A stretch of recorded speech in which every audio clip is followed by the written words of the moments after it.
I am an assistant researcher at Dalhousie University under Dr. Heidi Weigand.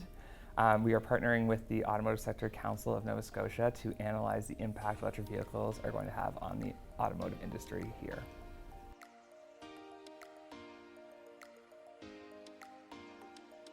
I've been in the automotive industry for over 30 years. I'm a licensed AST technician with Red Seal.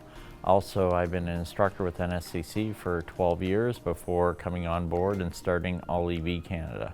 So the research is still ongoing, so we are not fully determined on what information we'll be able to provide at the end. The benefits of electric vehicle are many. One is they're environmentally conscious, so the vehicles do not consume combustion fuels.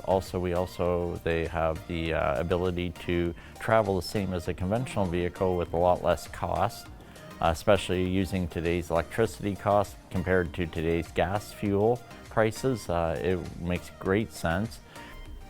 So the main objectives of this research are to analyze the impact to the automotive sector by anticipating the speed and market share at which electric vehicles, EVs, adoption will increase in Nova Scotia, and the proportional market share comparable to the internal combustion engine vehicles. Market share right now, I'm going to say probably every 2 out of every 10 vehicles in 5 years will be electric. The transition for fuel right now is hitting over $2 a liter, or in some provinces.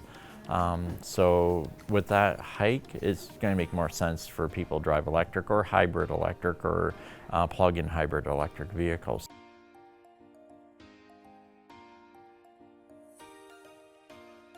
Determine the effects electric vehicles will have on the Nova Scotia automobile service industry, such as the requirements, cost, and availability of training to service electric vehicles.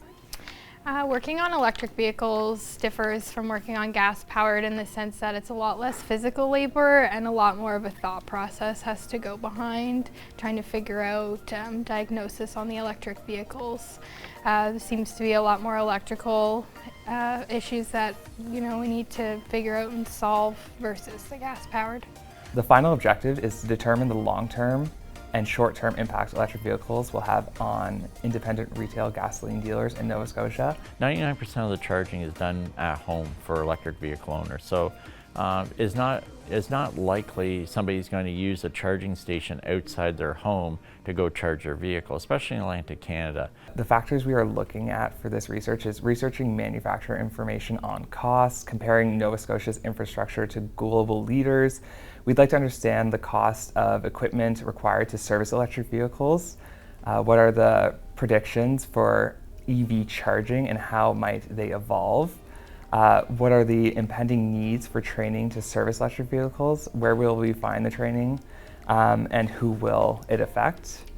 What are the demographics of electric vehicle adopters? We are wondering what is the current economic standing of the average Nova Scotian and its effect on the feasibility of adoption. Biggest issues that I see customers having when they bring their vehicles in for repair would be lack of part availability, and a lot of the issues that we're seeing are new to us, so it may take us a little bit more time to diagnose and figure out what the issues are.